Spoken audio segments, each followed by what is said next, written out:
Ibadah gabungan Pelkat PKB Jemaat GPIB Jatipon. Shalom. Selamat malam Bapak-Bapak yang terkasih di dalam Tuhan kita Yesus Kristus.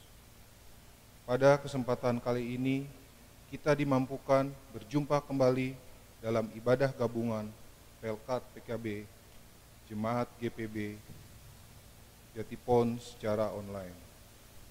Ibadah kita pada malam hari ini akan dilayani oleh Bapak Pendeta Samuel Herinda. Sebelum kita mulai ibadah ini, mari kita bersatu teduh sejenak memohon pimpinan Roh Kudus.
Beriman kepada Tuhan akan nampak apabila di dalam hidup kita berjumpa dengan tantangan hidup, pergumulan, juga penderitaan.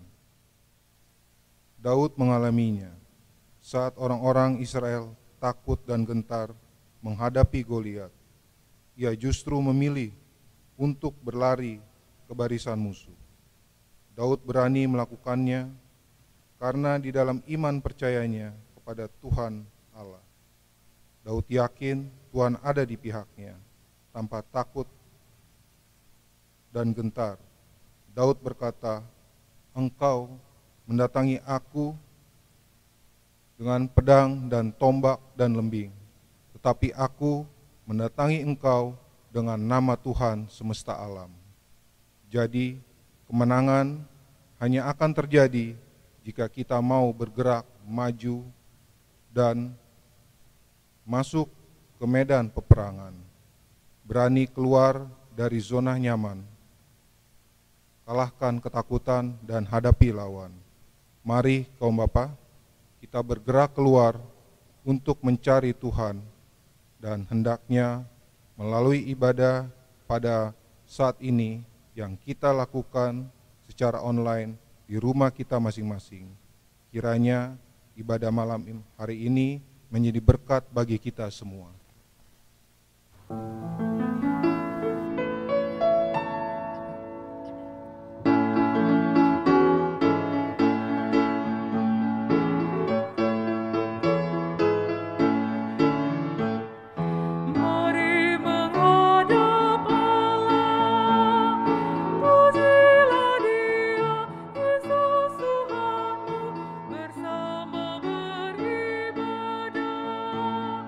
Angkat suaramu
berdoa.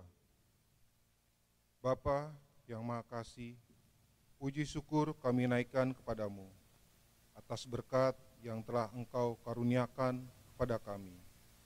Karena cinta kasih-Mu, pada malam hari ini kami masih diberi kesempatan untuk dapat beribadah secara online. Kami mohon pimpinan Roh-Mu yang kudus agar kami dapat mengerti dan memahami firman-Mu. Bapa, kami mau serahkan ibadah gabungan Pelkat PKB ini dari awal hingga akhir dalam pimpinan-Mu. Dalam nama Tuhan Yesus kami mohon. Amin.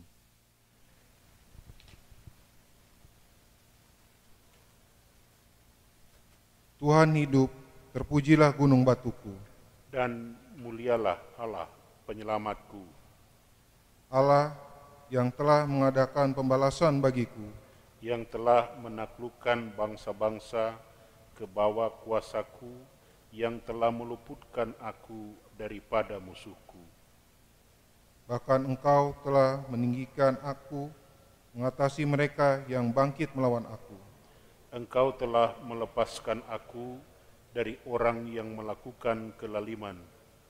Sebab itu, aku mau menyanyikan syukur bagimu di antara bangsa-bangsa, ya Tuhan. Dan aku mau menyanyikan mazmur bagi nama-Mu. Ia mengaruniakan keselamatan yang besar kepada raja yang diangkatnya, dan menunjukkan kasih setia kepada orang yang diurapinya, yaitu Daud, dan kepada anak cucunya untuk selamanya.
Mari kita berdoa untuk mohon bimbingan Roh Kudus atas pembacaan atau pelayanan firman pada saat ini. Kita berdoa.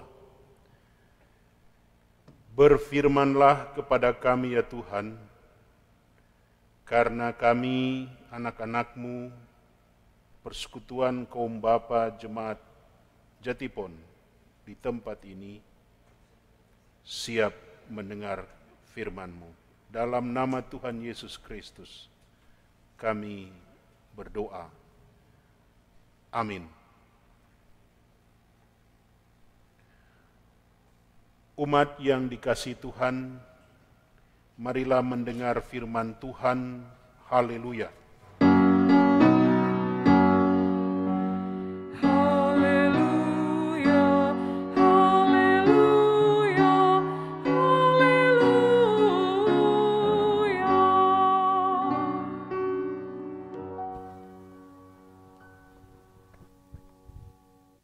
Pembacaan Alkitab yang menjadi dasar pemberitaan firman Tuhan hari ini adalah 1 Samuel 17 ayat 48 sampai 58.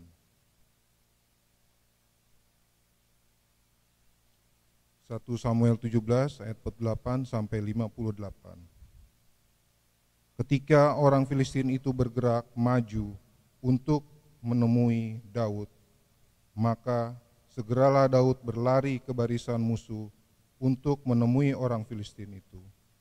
Lalu Daud memasukkan tangannya dalam kantongnya, diambilnyalah sebuah batu dari dalamnya, diumbannya, maka kenalah dahi orang Filistin itu, sehingga batu itu terbenam ke dalam dahinya, dan terjerumuslah ia dengan mukanya ke tanah.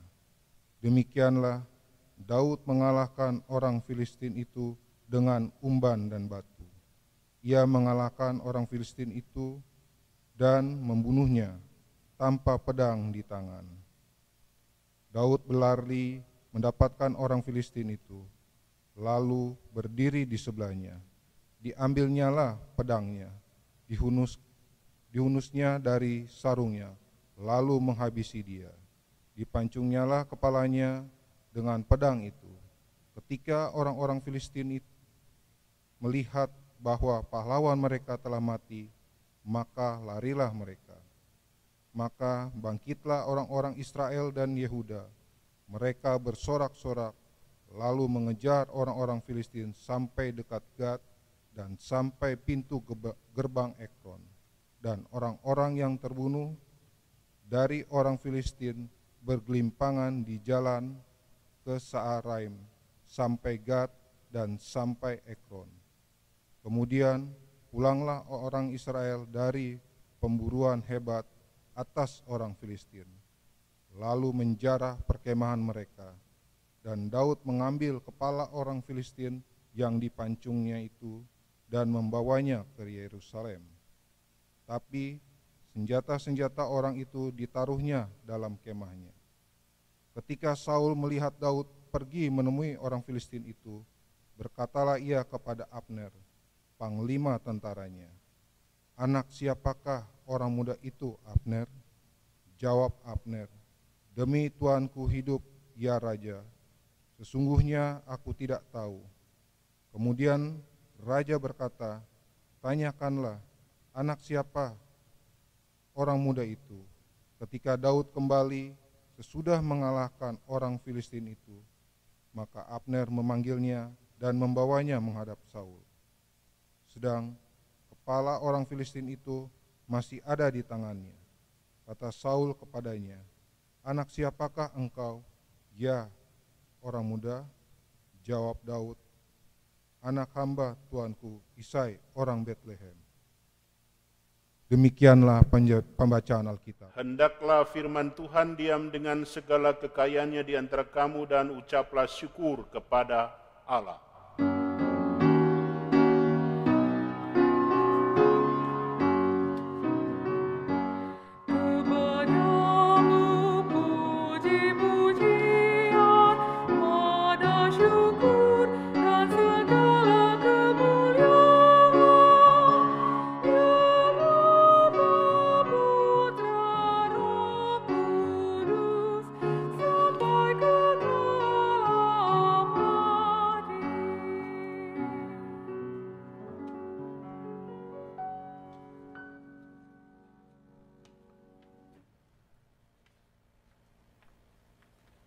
Jemaat yang dikasihi oleh Tuhan kita Yesus Kristus, Bapak-bapak PKB yang tangguh dan luas, itu simbol atau slogan dari Pelkat PKB GPIB, yang tangguh dan luas.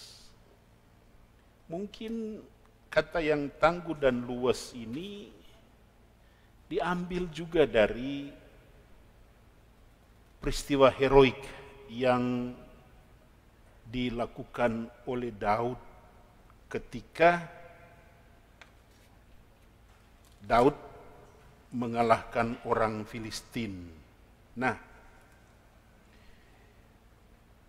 Bapak-bapak yang saya kasih di dalam Tuhan kita Yesus Kristus, kemenangan Daud atas Goliat yang dalam hal ini juga atas orang Filistin, itu ia peroleh karena imannya kepada Allah.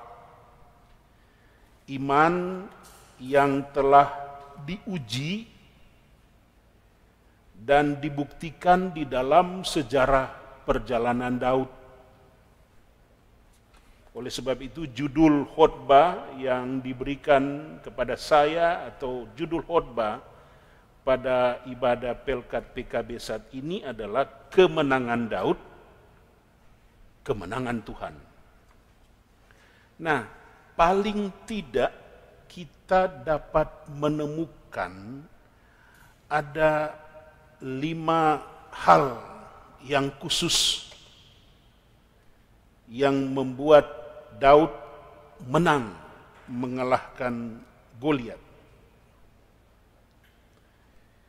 Yang jelas dikatakan dalam bacaan Alkitab, ya, Daud itu ukuran tubuhnya tidak setinggi atau sebesar Goliat.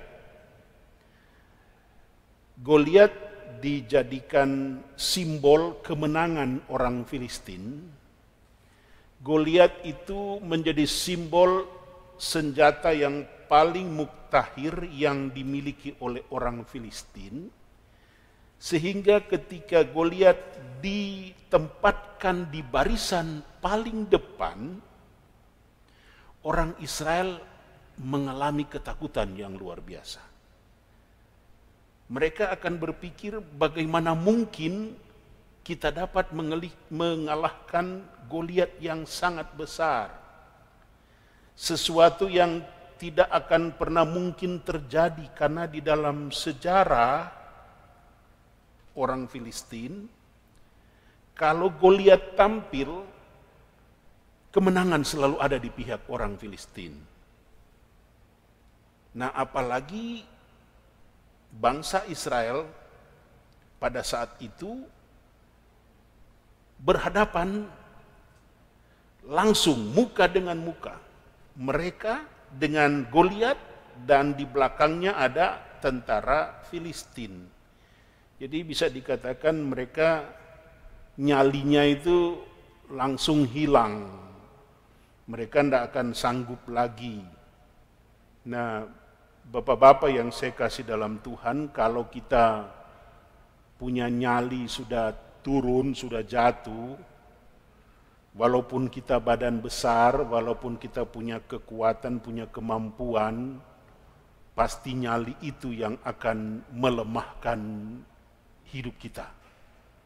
Jadi tergantung pada nyali. Nyali ada di mana ketika kita berhadapan dengan persoalan yang terjadi di dalam hidup ini. Nah, paling tidak saya katakan tadi ada 5 hal yang menyebabkan Daud mampu mengalahkan Goliat. Nah, mari kita lihat satu demi satu. Semoga bapak-bapak yang ada di rumah, ya, mau pengurus ataupun anggota ataupun para presbiter laki-laki yang ikut dalam ibadah ini, mari kita tetap membuka Alkitab kita, jangan ditutup dulu. Saya katakan tidak ada 5 hal, saya akan membahas satu demi satu. Mengapa Daud dapat mengalahkan Goliat? Hal yang pertama, mari kita lihat di pasal 16 ayat 7. Jadi sebelum Daud mengalahkan Goliat, ada cerita sebelumnya yang menyebabkan Daud mampu mengalahkan Goliat. Kita baca di ayat yang ke-7. Ayat ke-7 begini bunyinya. Tetapi berfirmanlah Tuhan kepada Samuel, janganlah pandang parasnya atau perawakan yang tinggi, sebab aku telah menolaknya. Bukan yang dilihat manusia, yang dilihat Allah. Manusia melihat apa yang ada di depan mata, tetapi Tuhan melihat hati. Mengapa Daud mampu mengalahkan Goliat? Karena Daud mengasihi Tuhan. Jadi Bapak-bapak, kalau kita mengasihi Tuhan, mau perawakan kita besar, kecil, mau kita orang miskin, mau kita orang kaya, kalau kita mengasihi Tuhan, apapun dapat ditanggulangi. Nah, itu yang dialami oleh Daud. Daud mengasihi Tuhan sehingga di dalam dia mengasihi Tuhan, ia selalu mencari Allah, mencari Tuhan setiap waktu. Dalam berbagai macam kesempatan ia selalu mencari Tuhan tanpa hentinya. Jadi bukan Senin Kemis ketika mencari Tuhan. Dia mencari Tuhan setiap saat. Dalam setiap persoalan hidupnya dia selalu mencari Tuhan. Dan ketika orang selalu mencari Tuhan, dia mengasihi Tuhan. Dan ketika orang mengasihi Tuhan, Allah memperhatikan cara kita dalam hal mengasihi dia. Dan kalau Allah sudah memperhatikan kita, Allah akan melakukan apa saja. Dia katakan, Tuhan Allah mengatakan, bukan yang dilihat orang, ya, tapi aku melihat hati. Kalau cuma soal penampakan diri kita, mungkin kita dipilih. Tetapi Tuhan bilang, aku melihat hati. Hal yang bersifat imani, itu yang pertama. Kemudian yang kedua, ya, kita bisa melihat di dalam bacaan kita di pasal 17 pada ayat ke-26, sebelum bacaan kita juga. Pada ayat 26 di pasal yang ke-17 dibilang apa di situ? Ayat yang ke-26 bilang begini. Lalu berkatalah Daud kepada orang-orang yang berdiri di dekatnya, apakah yang akan dilakukan kepada orang yang mengalahkan orang Filistin itu dan yang menghindarkan cemooh dari Israel? Siapakah orang Filistin yang tak bersunat ini sampai ia berani mencemoohkan barisan daripada Allah yang hidup? Nah, yang kedua, ya, Daud sangat menghormati Tuhan. Daud sangat menghormati kedudukan orang Israel sebagai bangsa pilihan. Sehingga dia berani berkata di dalam ayat yang ke-26, kalau persekutuan itu adalah persekutuan di dalam Tuhan, kalau Pelkat PKB ini adalah bagian yang tidak terpisahkan dari persekutuan di dalam Tuhan, atau persekutuan jemaat kita adalah persekutuan yang diberkati, tidak ada satu orang pun yang dapat mengalahkan persekutuan itu. Artinya begini, kalau keluarga kita sudah bentengi dengan iman yang kuat, ya, persekutuan berjemaat kita sudah bentengi dengan iman yang kuat, itu menjadi satu kehormatan Tuhan kepada kita. Dan itu menjadi perhatian Tuhan bahwa Tuhan tidak akan pernah meninggalkan orang yang selalu menghormati Tuhan. Jadi yang kedua, bapak-bapak yang dikasih Tuhan, hormatlah kepada Tuhan, hormati persekutuan kaum bapa kita, hormati persekutuan keluarga kita, karena keluarga kita itu sejujurnya adalah persekutuan yang paling kecil yang Tuhan berikan kepada rumah tangga kita. Hormati itu, karena ketika kita menghormati persekutuan yang terkecil itu keluarga atau gereja, Tuhan bilang, aku akan memberkati kamu. Itu yang Daud miliki. Ya. Kemudian yang ketiga, kita bisa melihat di ayat yang ke-34 sampai 37 di 1 Samuel 17. Situ dikatakan tentang, tetapi Daud berkata kepada Saul, hambamu ini biasa mengembalakan kambing domba ayahnya. Apabila datang singa atau beruang yang menerkam seekor domba dari kawanannya, maka aku mengejarnya, menghajarnya dan melepaskan domba itu dari mulutnya. Kemudian apabila ia berdiri menyerang aku, maka aku menangkap janggutnya lalu menghajarnya dan membunuhnya. Baik singa, dikatakan di sini, baik singa maupun beruang telah dihajar oleh hambamu ini, dan orang Filistin yang telah bersunat itu akan sama seperti salah satu daripada binatang itu, karena ia telah mencemooh barisan Tuhan. Nah, itu yang saya katakan tadi di bagian yang kedua. Jadi Daud mau mengatakan bahwa saya itu sejak masa lampau sudah hidup bergaul dengan Tuhan. Saya tidak pernah lepas dari pergaulan yang akrab dengan Tuhan. Nah, pergaulan yang akrab daripada Tuhan pada masa lampau ternyata ikut memengaruhi kekuatan Daud. Jadi iman kita di masa lampau akan ikut memengaruhi kita untuk mendapat berkat dari Tuhan. Bapak-bapak pasti telah memiliki iman yang kuat sejak masa lampau. Tetaplah pada iman itu, karena iman yang bapak-bapak miliki akan membawa kita mampu mengalahkan apapun yang terjadi di dalam kehidupan ini. Kemudian yang keempat, bapak-bapak yang saya kasih di dalam Tuhan, masih di pasal 37 pada ayat 45 sampai ayat yang ke-47 yang juga menjadi pembacaan kita pada saat ini ya. 45 sampai 47 itu mau dikatakan kepada kita tentang apa? Tentang apa yang Tuhan sudah janjikan kepada orang Israel akan terjadi saat itu juga. Apa yang mau dikatakan di bagian keempat? Tentang penyertaan Tuhan. Jadi kalau Tuhan sudah bersama-sama dengan Daud, ya, diakui karena Tuhan sudah menyertai dia, maka Tuhan juga akan menyertai Daud untuk mengalahkan musuh. Ibu bapak, inilah nyali orang Kristen.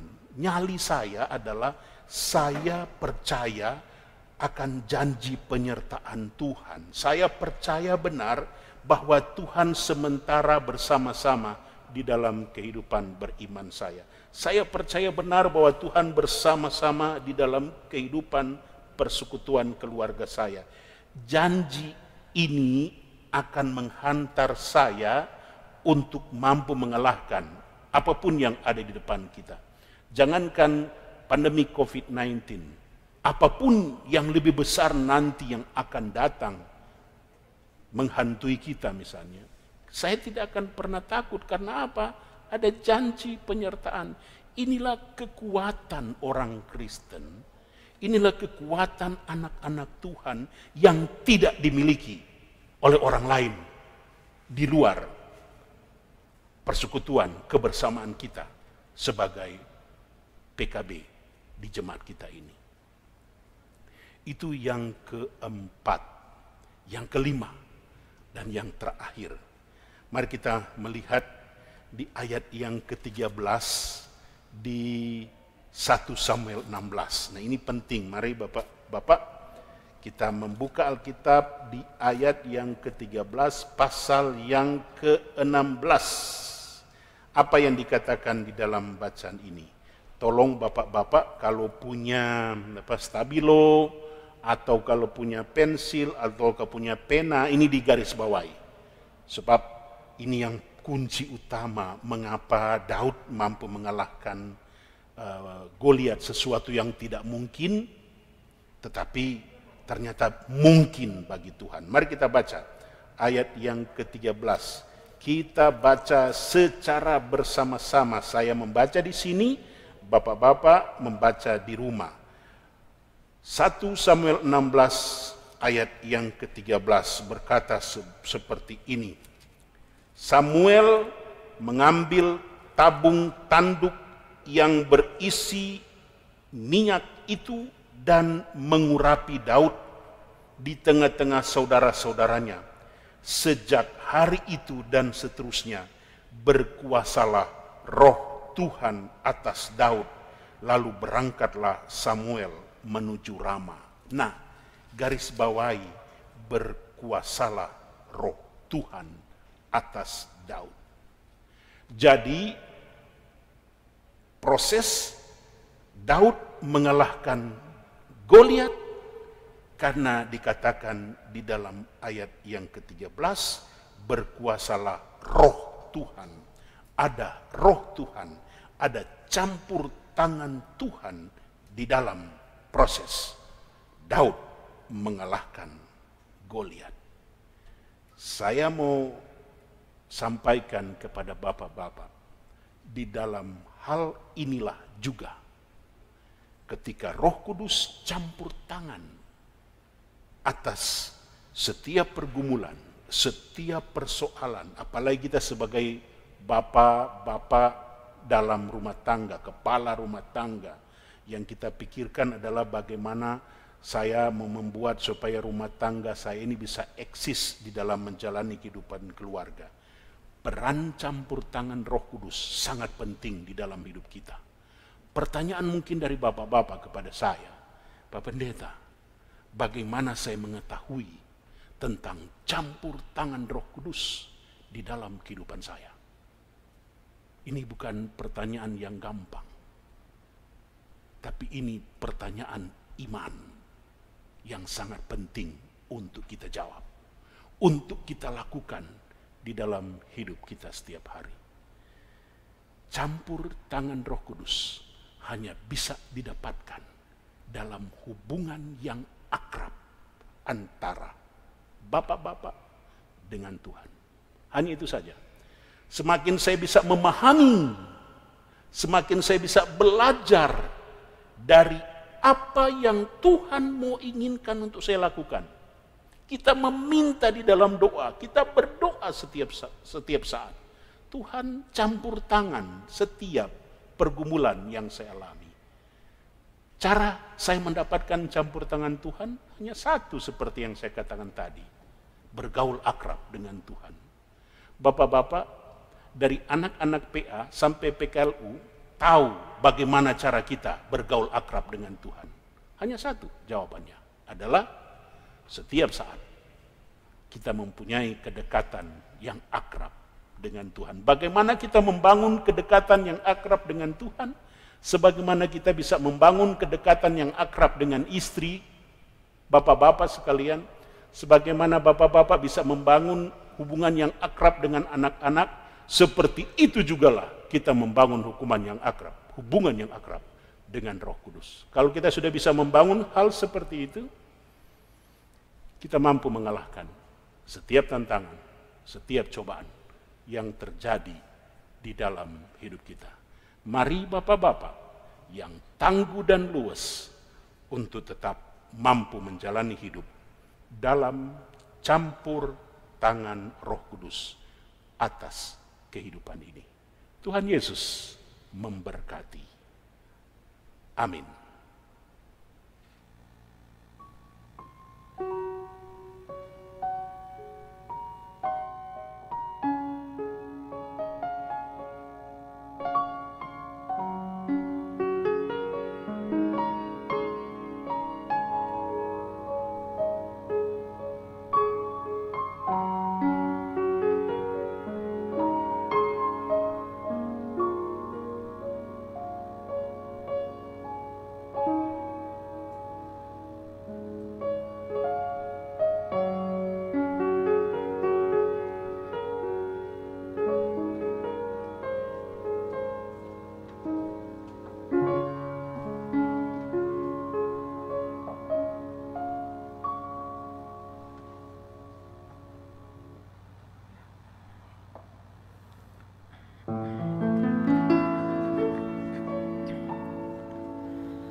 Sorry Kak.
Kita masuk di dalam doa syafaat. Mari berdoa. Di dalam persekutuan beribadah kami di tengah-tengah persekutuan ibadah Pelkat PKB GPIB Jemaat Jatipon Bekasi di tempat ini, kami hadir lagi di dalam bagaimana kami membangun relasi yang baik dengan Tuhan melalui ibadah ini. Karena di tengah-tengah persekutuan ibadah saat ini kami selalu memahami persekutuan ibadah ini bukan hanya sekedar sebagai kegiatan rutin kami sebagai jemaat di persekutuan jemaat GPIB, tetapi kami memahami lebih daripada itu. Kami memahami adalah persekutuan ibadah saat ini adalah cara kami membangun relasi yang baik dengan Tuhan. Dan ketika kami mampu membangun relasi yang baik dengan Tuhan seperti yang Daud lakukan, Roh Kudus akan tercurah atas hidup kami. Dan ketika Roh Kudus yang tercurah atas hidup kami, bukan aku lagi yang hidup di dalamku, tapi Kristus yang hidup di dalamku. Inilah pemahaman iman kami tentang pergaulan yang akrab dengan Tuhan. Oleh sebab itu, melalui persekutuan ibadah pada saat ini, kami mau bergaul secara akrab dengan Tuhan. Sebagai bapa-bapa, kami selalu disibukkan dengan pekerjaan kami. Sebagai bapak-bapak kami juga sementara disibukkan dengan penyelesaian persoalan yang terjadi di dalam kehidupan pribadi atau kehidupan rumah tangga kami. Sebagai bapak-bapak kami juga sementara disibukkan dengan pekerjaan kami setiap hari. Sebagai bapak-bapak kami juga sementara disibukkan dengan pemikiran-pemikiran tentang apa yang harus kami lakukan sebagai kepala rumah tangga untuk kehidupan keluarga kami. Terlampau berat kami harus memikul beban ini Tuhan. Sama seperti yang dialami oleh saudara-saudara Daud, oleh sebagian besar tentara Israel. Mereka kehilangan nyali untuk mengalahkan tentara Filistin.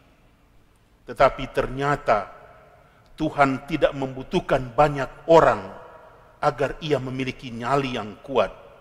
Tuhan hanya membutuhkan satu Daud yang tidak sebanding dengan ukuran tubuh yang ada di tengah-tengah tentara orang Filistin, dan juga tidak sebanding dengan perawakan yang dimiliki oleh kakak-kakaknya dan oleh saudara-saudara sebangsa, bangsa Israel ketika mereka sementara berperang. Daud punya perawakan secara duniawi dia tidak punya kekuatan apa-apa. Tetapi karena dia bergaul akrab dengan Tuhan, karena ada Roh Kudus Tuhan bekerja di dalam hidupnya, sesuatu yang tidak mungkin menjadi mungkin bagi Tuhan untuk Daud.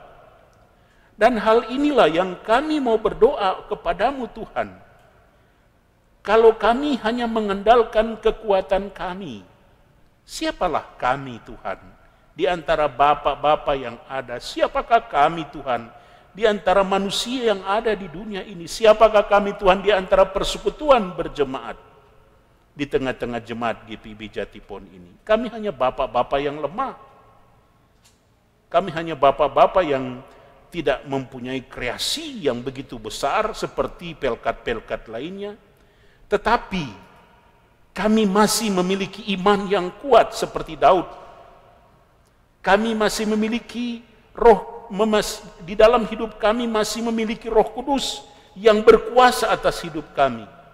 Oleh sebab itu, ajarkanlah kepada kami Tuhan, bukan menjadi seperti tentara Israel pada umumnya, tapi jadikanlah kami sebagai Daud yang kecil, yang tidak dianggap ketika itu. Tetapi karena ada Roh Kudus di dalamnya, karena ada Roh Kudus di dalam hidup kami dapat melakukan segala perkara yang besar yang datangnya dari Tuhan. Tuhan, terima kasih untuk pemberitaan firman pada saat ini, karena kemenangan kami untuk mengatasi persoalan yang terjadi di sekitar penyebaran COVID-19 saat ini adalah kemenangan Tuhan melalui kami, atau menjadi kemenangan kami melalui Tuhan. Tuhan, mampukan kami untuk menjadi bagian dari bapak-bapak yang tangguh dan luwes, yang mampu melakukan segala perkara yang besar yang datangnya dari Tuhan untuk kehidupan keluarga kami. Kami sebagai suami, kami sebagai ayah, kami sebagai bagian anggota persekutuan di tengah-tengah berjemaat kami, dan kami sebagai anggota masyarakat di tengah-tengah lingkungan di mana kami tinggal. Kuatkan dan teguhkan iman kami, agar kami dapat melakukan banyak hal demi kemuliaan nama-Mu. Kami mau berdoa untuk pengurus Pelkat PKB. Tuhan memberkati di dalam mereka menyelesaikan tugas panggilan pelayanan mereka. Dan kami juga mau berdoa untuk proses pemilihan pengurus Pelkat PKB di periode yang saat ini. Kiranya proses pemilihan itu berjalan dengan penuh sukacita, sehingga terpilih orang-orang yang benar-benar mau menjadi seperti Daud, yang bukan dilihat dari kehebatan dia secara manusia, tetapi dilihat dari kedekatan dia dengan Tuhan. Oleh sebab itu kami mau berhubungan dekat dengan Tuhan, agar kami dapat melakukan apapun seperti yang Tuhan buat kepada Daud pada firman Tuhan saat ini. Terima kasih untuk GPIB Jemaat Jatipon Bekasi. Tuhan memberkati karya pelayanan kami. Untuk komisi Pelkat atau unit-unit misioner lainnya di dalam pelaksanaan pelayanan persekutuan dan kesaksian kami. Berdoa bagi presbiter yang ada, berdoa bagi BPPJ, berdoa bagi karyawan kantor atau semua jemaat Tuhan di Jemaat Jatipon Bekasi ini. Tuhan memberkati kami. Kiranya hanya untuk hormat kemuliaan nama-Mu, kami dapat melakukan segala perkara di dalam pelayanan kami ke depan. Melalui persekutuan doa kami pada saat ini, kami mau berdoa untuk penanganan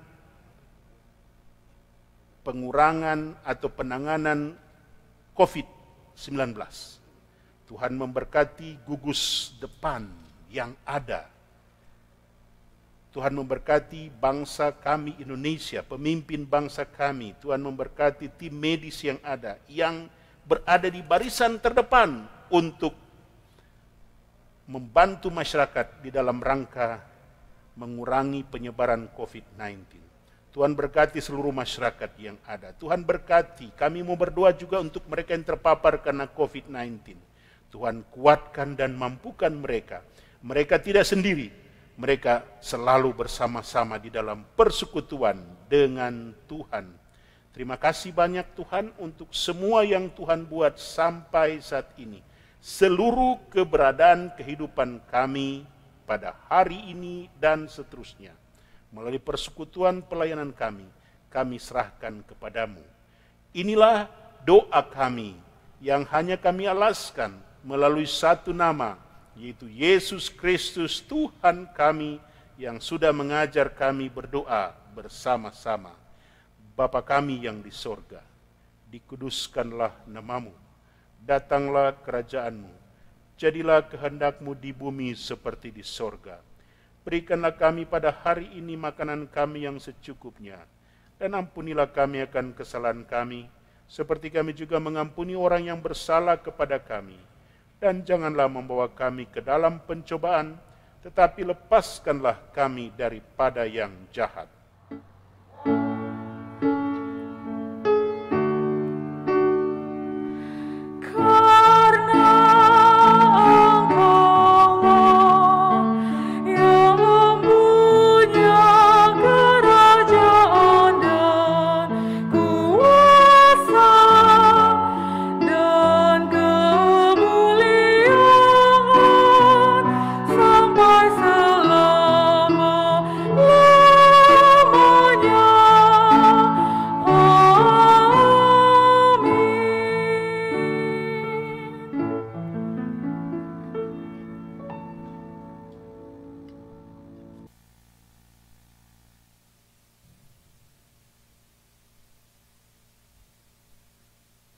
Bersyukurlah kepada Tuhan, sebab Ia baik.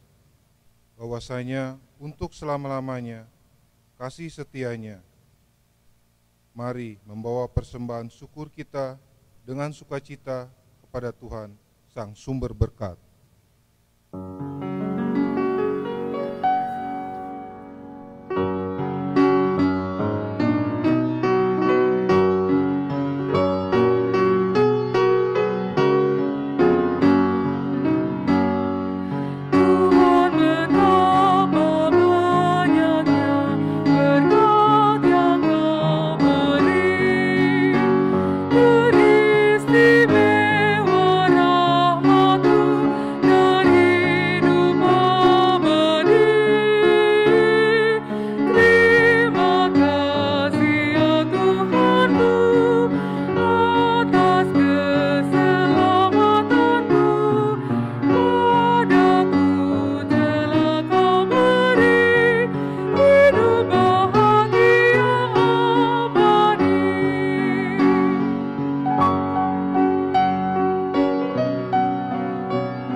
Marilah menyerahkan persembahan syukur kepada Tuhan melalui doa.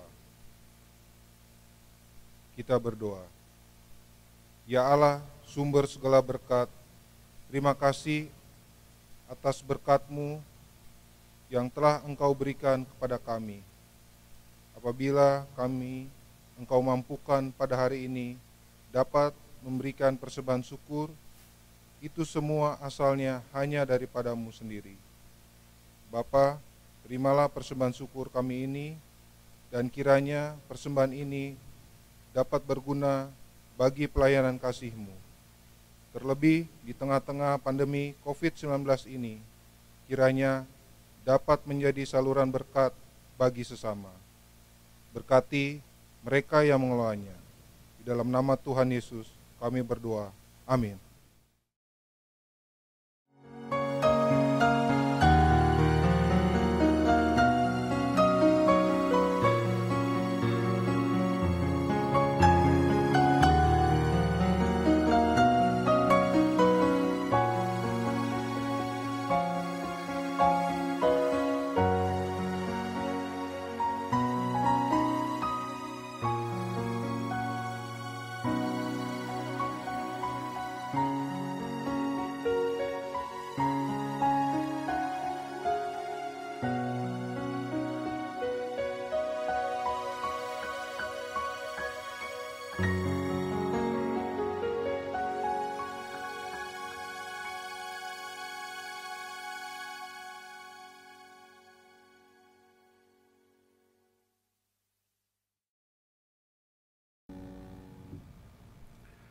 Umat Tuhan, jangan pernah takut menghadapi pergumulan hidup, sebab pertolongan Tuhan selalu hadir bagi anak-anaknya. Datanglah padanya dan mintalah pertolongannya, niscaya kuasa dan mujizatnya selalu ada bagi anak-anaknya yang sungguh-sungguh berharap padanya.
Arahkanlah hati dan pikiranmu kepada Tuhan serta terimalah berkat-Nya. Damai sejahtera Allah yang melampaui segala akal akan memelihara hati dan pikiranmu dalam Kristus Yesus.